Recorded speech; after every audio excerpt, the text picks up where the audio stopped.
Hello, আমি কৌশিক। আপনারা শুনছেন এসকে স্টোরিজ। আজ আপনাদের জন্য আমি নিয়ে এসেছি নারায়ণ গঙ্গোপাধ্যায়ের লেখা ছোট গল্প একটি খুনের ঘটনা। গল্পটি আমরা নিয়েছি শুভম প্রকাশনী থেকে প্রকাশিত বিশ্বের শ্রেষ্ঠ গোয়েন্দা গল্প এই বইটি থেকে।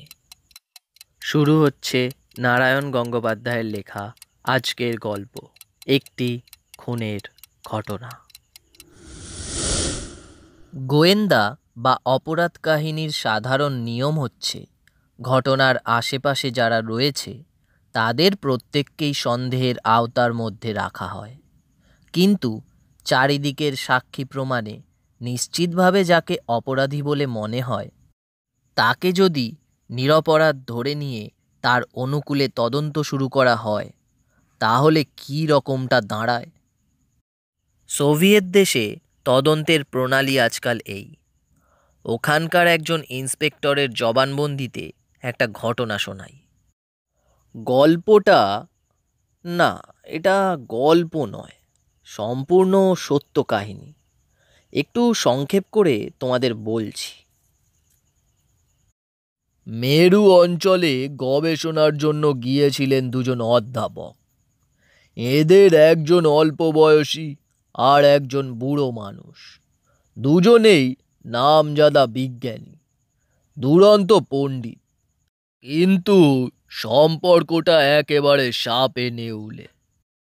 পণ্ডিতে পণ্ডিতে যা হয়, এর মত উনি মানেন না, এর থিওরি উনি প্রতিবাদ করেন, কিন্তু মতভেদ এমন একটা স্তরে পৌঁছেছিল যে উনি ওর নাম শুনলে একেবারে জ্বলে যেতেন।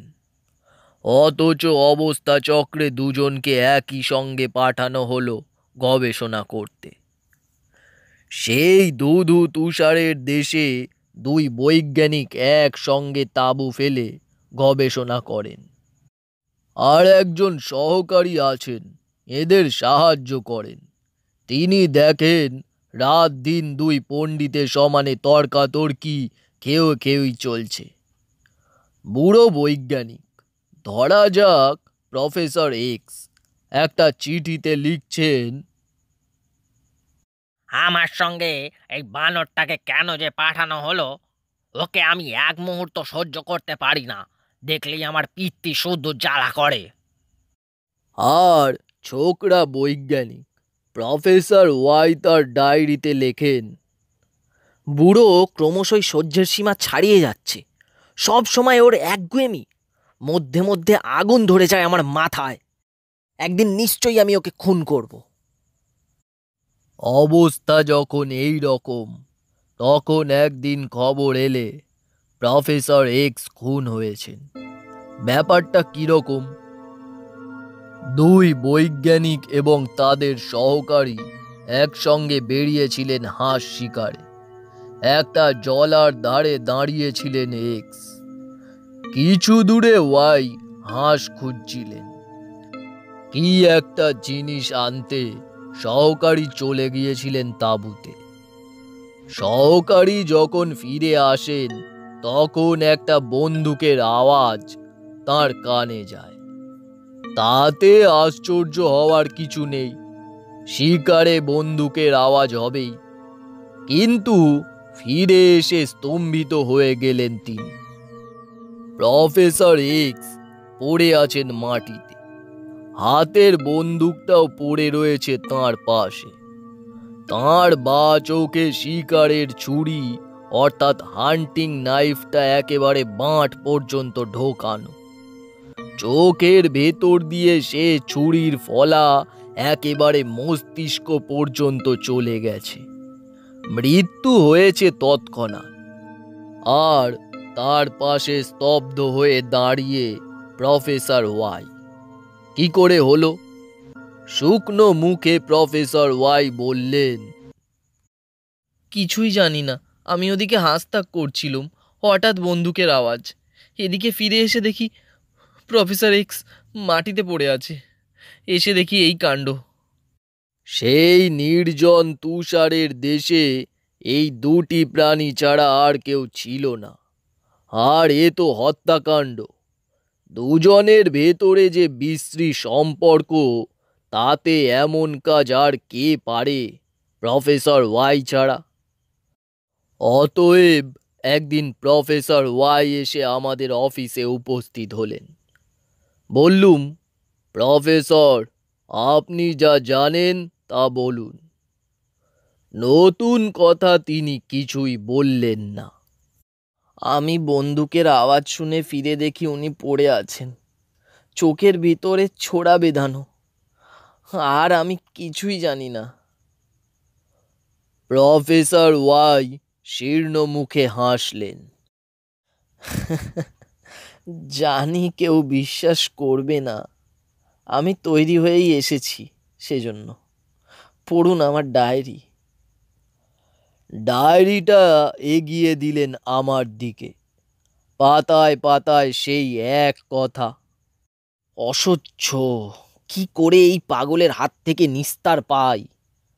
আজ খাবার টেবিলে, আহ, লোকটাকে খুন করতে পারলে আমার শান্তি হয়।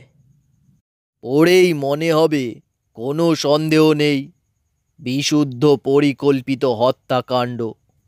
আচ্ছা মানুষ এই প্রফেসর, নিজের মৃত্যুবান যেন তুলে দিচ্ছেন আমার হাতে। আমি চুপ করে রইলাম। প্রফেসর বললেন, আমি বুঝতে পারছি আমার কি হবে। আমার আর কোনো ভাবনা নেই। আপনি অনুগ্রহ করে কেবল এই চিঠিটা আমার স্ত্রীকে দিয়ে দেবেন। আমি বললুম, চিঠির দরকার নেই, আপনি বাড়ি চলে যান।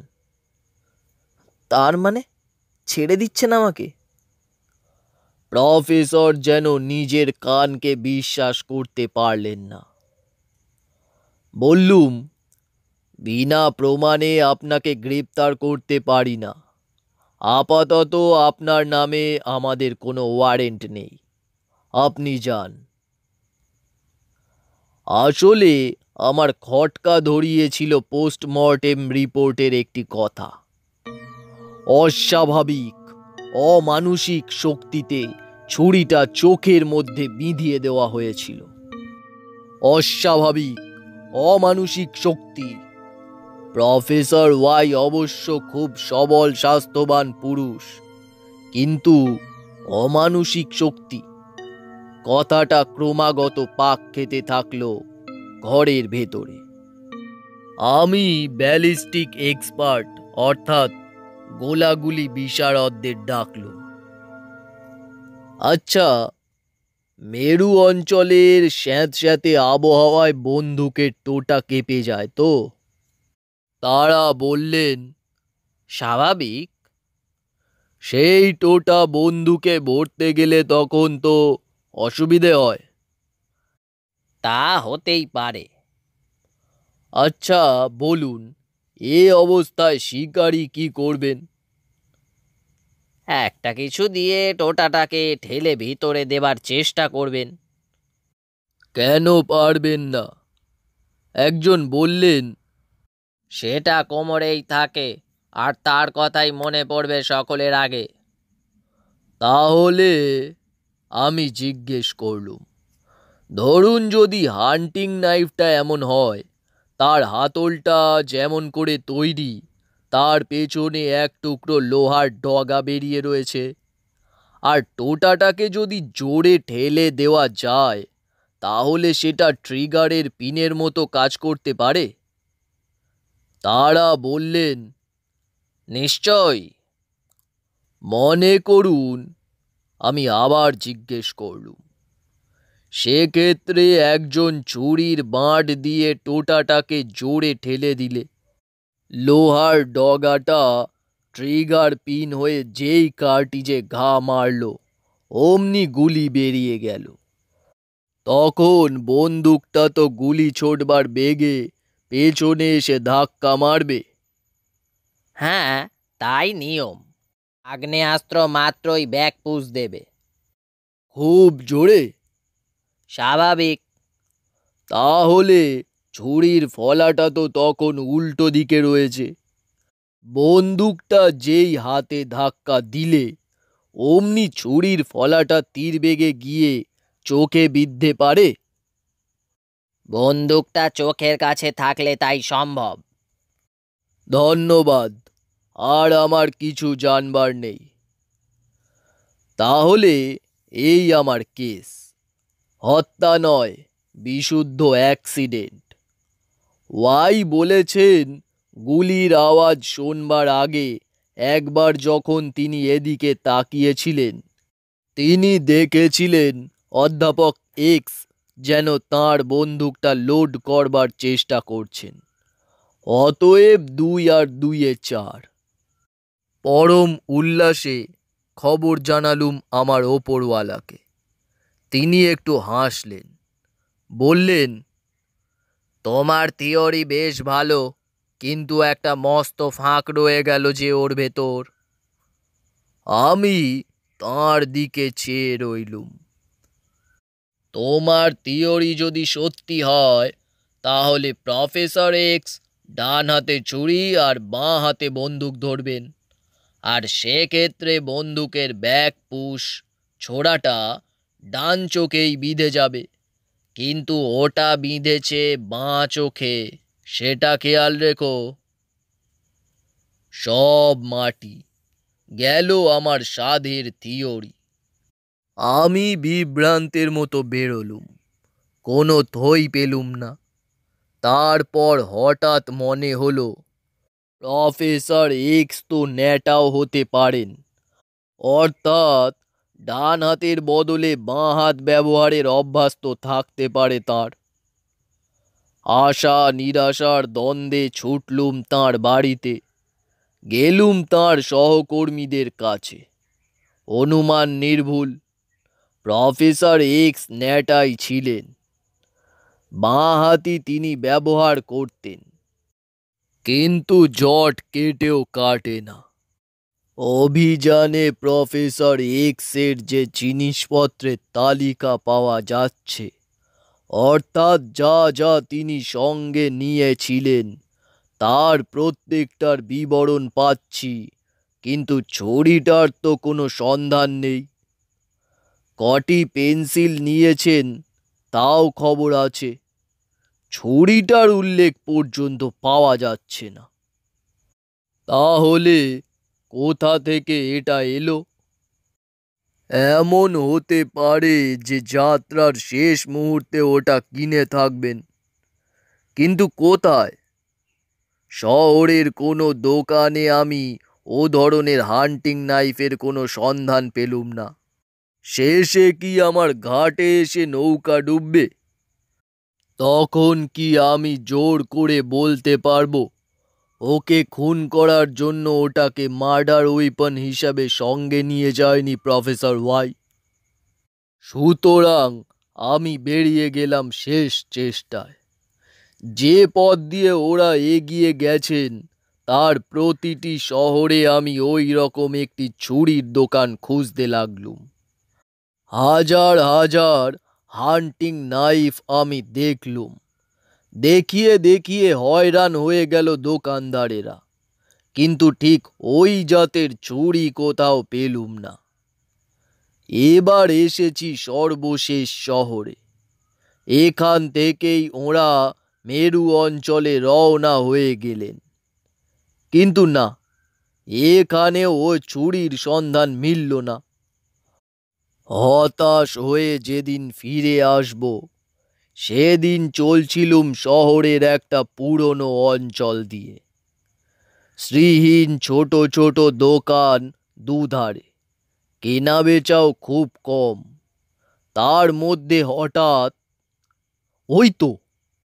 ওই ছোট্ট দোকানটিতে ঠিক ওই ধরনের ছুরি ঝুলছে 2-3টে। ওই জিনিস, এক বুড়ো মালিক, সেই ওগুলো তৈরি করে। হাতে নিয়ে দেখলুম, যেমন তেমন কাঠের বাঁটে তৈরি সব সাদামাটা ছুরি, আর প্রায় প্রত্যেকটার পেছনে একটু করে লোহার মুখ বেরিয়ে রয়েছে। বুড়ো বলল, শিকারের সিজনে ওগুলো অনেক বিক্রি করি আমি। আচ্ছা, অমুক মাসে বুড়ো এক প্রফেসর কি এসেছিলেন দোকানে? তিনি কি কিনেছিলেন একটা এই রকম চেহারা, এই রকম গোঁফ? দাঁড়ান দাঁড়ান, প্রফেসর একটু খিটখিটে, ভুরু কুঁচকে রয়েছেন। এই তো দাঁড়ান, খাতাটা খুলি। খাতায় পাওয়া গেল নাম প্রফেসর এক্স। এই হলো কেস। আদালতের রায় বললে এটা একটা আকস্মিক দুর্ঘটনা। প্রফেসর ওয়াই এর মৃত্যুর আয়োজন তৈরি ছিল, কেউ তার সাক্ষী ছিল না, তার কথা বিশ্বাস করবার মতো কেউ ছিলেন না। বরং বাড়িটির মধ্যে ছিল চিঠিগুলো আর ওয়াই এর নিজের সেই মারাত্মক ডায়েরি। কিন্তু নিরপরাধের মুক্তির সূত্র হয়ে থাকে, সে সূত্র ছিল পোস্টমর্টেম রিপোর্টের মধ্যে অস্বাভাবিক অমানুষিক শক্তিতে ছোড়াটা চোখের মধ্যে বিধিয়ে দেওয়া হয়েছে। শেষ হলো আজকের গল্প, একটি খুনের ঘটনা। গল্প পাঠে এবং সবকটি চরিত্রে আমি কৌশিক। গল্পটি ভালো লেগে থাকলে লাইক এবং কমেন্ট করে চ্যানেলটি সাবস্ক্রাইব করে দেবেন। শুভরাত্রি, ভালো থাকবেন।